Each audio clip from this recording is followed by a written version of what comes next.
ദൈവമനുഷ്യന്റെ സ്നേഹഗീത അധ്യായം 146 വാല്യം 4 സിക്കാറിലെ ജനങ്ങളോട് വിട പറയുന്നു.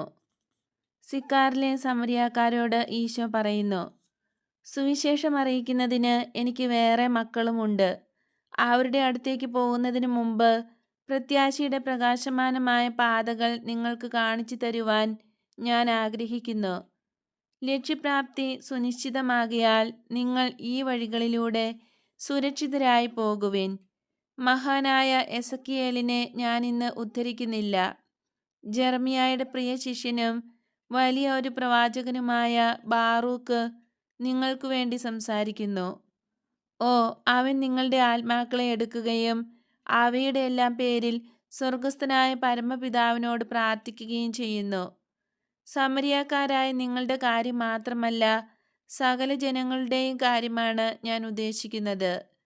ബഹുവിധ പാപങ്ങളിൽ അകപ്പെട്ടു പോയവരും തിരഞ്ഞെടുത്തവരുമായ സകലരെയുമാണ് ഞാൻ ഉദ്ദേശിക്കുന്നത്. പുറജാതിക്കാരായ നിങ്ങൾ അനവധി ദൈവങ്ങളെ ആരാധിക്കുന്നു. എന്നാൽ ഏകസത്യദൈവത്തെപ്പറ്റി വേണ്ടത്ര അറിവില്ലെങ്കിലും അതേപ്പറ്റി നിങ്ങൾക്ക് ബോധമുണ്ട്.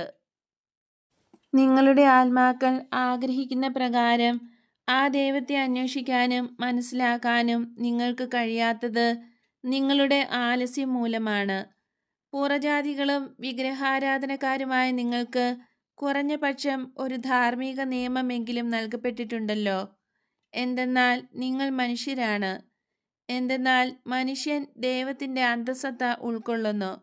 ആ അന്തഃസത്തയുടെ പേര് ആത്മാവെന്നാണ്.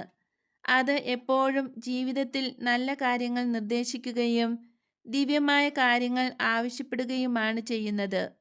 എന്നാൽ നിങ്ങൾക്ക് ലഭിച്ചിട്ടുള്ള മാനുഷികമായ ധാർമ്മിക നിയമങ്ങളെ വിസ്മരിച്ചുകൊണ്ട് അതിനെ പാപപങ്കിലമായ മാംസത്തിൻ്റെ അടിമയാക്കാനാണ് നിങ്ങൾ ശഠിക്കുന്നത്. അങ്ങനെ നിങ്ങൾ പാപികളായിത്തീരുന്നു. മാനുഷികമായ കാഴ്ചപ്പാടിലൂടെ നിങ്ങൾ വിശ്വാസത്തെയും നിങ്ങളെ തന്നെയും നികൃഷ്ടമാക്കുകയും മൃഗങ്ങളെക്കാൾ തരം താണവരായി തീരുകയും ചെയ്തിരിക്കുന്നു.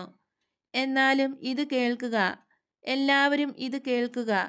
സത്യദൈവം നിങ്ങൾക്ക് തന്നിട്ടുള്ള പ്രകൃത്യാതീതമായ ധാർമ്മിക നിയമം നിങ്ങൾ ഗ്രഹിക്കുകയും തൽഫലമായി ദൈവഹിതപ്രകാരം പ്രവർത്തിക്കുകയും ചെയ്യും. മഹത്തായ എളിമയിൽ വിനീതമായി തീർന്നിരിക്കുന്ന നിങ്ങളുടെ ഹൃദയങ്ങൾ ബാറൂക്കിൻ്റെ പ്രാർത്ഥന ഏറ്റുചൊല്ലണം. നിങ്ങളുടെ ഈ എളിമ ഒരു അധപതനമോ അസ്ഥിരതയോ അല്ല, നേരെ മറിച്ച് സ്വന്തം ദയനീയാവസ്ഥയെക്കുറിച്ചുള്ള യഥാർത്ഥമായ അവബോധമാണ്. ഇതിനു പുറമെ നിങ്ങളുടെ ഹൃദയങ്ങളെ ഉത്കർഷത്തിലേക്ക് നയിക്കാനുള്ള ദിവ്യമായ അഭിവാഞ്ചയും അതിലുണ്ട്. ബാറൂക്ക് പ്രാർത്ഥിച്ചത് ഇപ്രകാരവുമാണ്: കർത്താവേ, അങ്ങയുടെ വാസസ്ഥാനത്ത് നിന്നും താഴത്തേക്ക് ഞങ്ങളെ നോക്കുക. ഞങ്ങളുടെ പ്രാർത്ഥന അവിടുന്ന് ശ്രദ്ധിക്കുകയും കേൾക്കുകയും ചെയ്താലും. അവിടുന്ന് ഞങ്ങളെ നോക്കുക, ഞങ്ങളുടെ അർത്ഥനകൾ പരിഗണിക്കുക. ശീയോലിലെ ഞങ്ങളുടെ പരേതർ ദൈവത്തെ സ്തുതിക്കാതെയും അവിടുത്തെ കൽപ്പനകൾ അനുസരിക്കാതെയും ഇഹലോകവാസം വെടിഞ്ഞവരാണ്. വേദന കടിച്ചമർത്തിക്കൊണ്ട് നേത്രങ്ങളോടും വിശക്കുന്ന ആത്മാവോടും കൂടി ദൈവമേ, അങ്ങേക്ക് സ്തോത്രം ചൊല്ലുകയും അങ്ങയുടെ കൽപ്പനകൾക്ക് കീഴ്വഴങ്ങുകയും ചെയ്യുന്നു. ബാറൂക്ക് വിലപിച്ചതുപോലെ ഓരോ ആത്മാവും വിലപിക്കണം. കൂനിന്മേൽ കുരുവെന്ന പോലെ ഒന്നിനുമേൽ ഒന്നായി വന്നുകൊണ്ടിരുന്ന ദൗർഭാഗ്യങ്ങൾ ശക്തമായ ഒരു ജനസമൂഹത്തെ ദുഃഖിപ്പിക്കുകയും ഛിദ്രിപ്പിക്കുകയും ദുർബലമാക്കുകയും ചെയ്തു. ബാറൂക്ക് തുടരുന്നു: ദൈവമേ, അവിടുത്തെ ശബ്ദം ഞങ്ങൾ കേട്ടില്ല. അവിടുത്തെ ദാസന്മാരായ പ്രവാചകന്മാർ മുഖേന വാഗ്ദാനം ചെയ്ത കാര്യങ്ങൾ അവിടുന്ന് പ്രാവർത്തികമാക്കിയപ്പോഴും ഞങ്ങൾ ശ്രദ്ധിച്ചില്ല. ഞങ്ങളുടെ രാജാക്കന്മാരുടെയും പിതാക്കന്മാരുടെയും അസ്ഥികൾ അവരുടെ ശവകുടീരങ്ങളിൽ നിന്നും പകൽ സമയത്തെ വെയിലത്തേക്കും രാത്രിയിലെ മഞ്ഞിലേക്കും വലിച്ചെറിയപ്പെട്ടിരിക്കുന്നത് കണ്ടാലും, ഭീകരമായ വേദനയും ദാരിദ്ര്യവും യുദ്ധവും രോഗവും മൂലം ജനങ്ങൾ മരിക്കുന്നത് അവിടുന്ന് കണ്ടാലും, ഇസ്രായേലിലെയും യൂദായിലെയും ജനങ്ങളുടെ തിന്മകൾ മൂലം ഈ ദേവാലയത്തെ അവിടുത്തെ നാമം വിളിച്ച് അപേക്ഷിക്കപ്പെട്ടിരിക്കുന്ന ഈ ദേവാലയത്തെ ഇന്നത്തെ അവസ്ഥയിലേക്ക് തരം താഴ്ത്തിയതും അപ്രകാരമാണല്ലോ. അല്ലയോ ദൈവമക്കളെ, ഞങ്ങളുടെയും നിങ്ങളുടെയും ദേവാലയങ്ങൾ വീണ്ടും നിർമ്മിക്കപ്പെട്ടുവെന്നും അവ മനോഹരമാണെന്നും നിങ്ങൾ പറയരുത്. അങ്ങനെയല്ല. ഇടിഞ്ഞു വീണ് അടിമുടി പിളർന്നു പോയ ഒരു മരം നശിച്ചു പോവുകയേ ഉള്ളൂ. കരിഞ്ഞുപോവാത്ത വേരുകളിൽ നിന്നും മുള പൊട്ടി വന്നേക്കാമെങ്കിലും അതിൻ്റെ സ്ഥിതി ദയനീയമാണ്, നിഷ്പ്രയോജനവുമാണ്. അത് ഇനി ഒരിക്കലും മധുരഫലങ്ങൾ നിറഞ്ഞ വളർച്ച മുറ്റിയ ഒരു വൃക്ഷമായി തീരുകയില്ല. ബാഹ്യരൂപത്തിന് കാര്യമായ കുഴപ്പമൊന്നുമില്ലെന്ന് തോന്നിയേക്കാമെങ്കിലും തടിയിലെ പിളർപ്പ് മൂലം ഉണ്ടായിട്ടുള്ള നാശം അടിക്കടി ആപത്കരമായി വർത്തിക്കുകയേ ഉള്ളൂ. എങ്കിലും അത് മനോഹരവും നവീനവുമായിരിക്കും.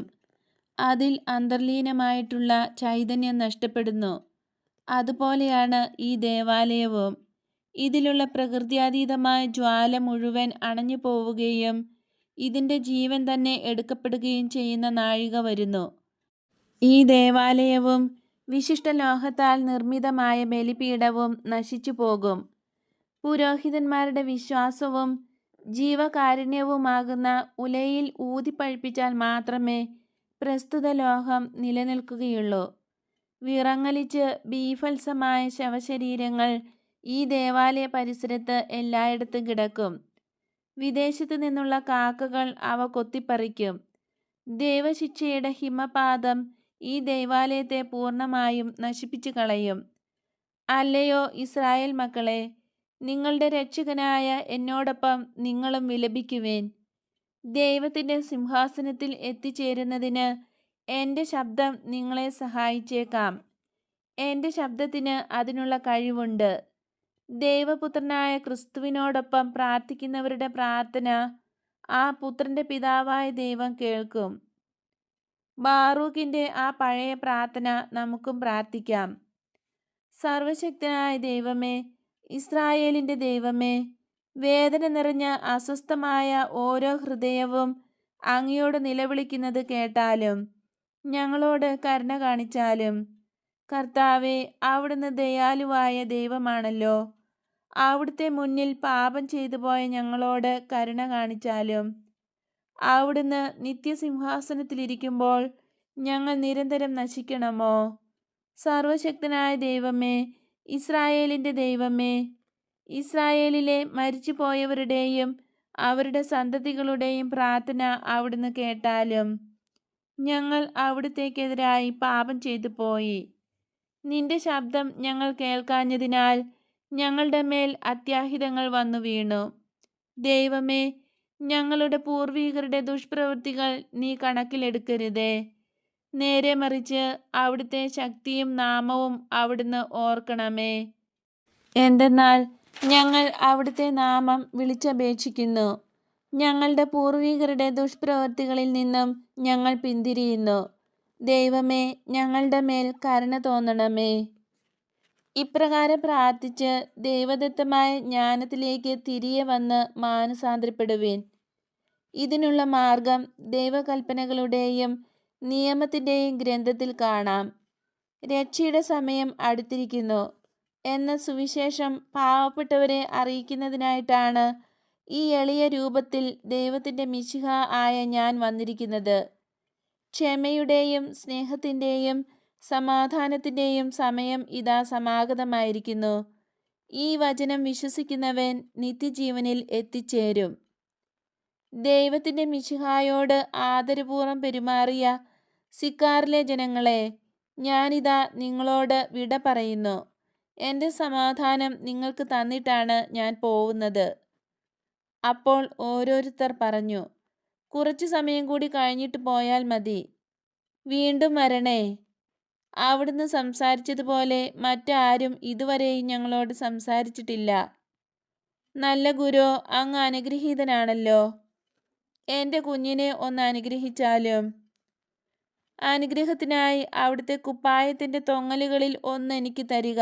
ഞാനത് സൂക്ഷിച്ചു വച്ചുകൊള്ളാം. ഞാൻ ആബേൽ ഓർക്കുമല്ലോ. എൻ്റെ പേര് തിമോത്തി. ഞാൻ ജോറായി.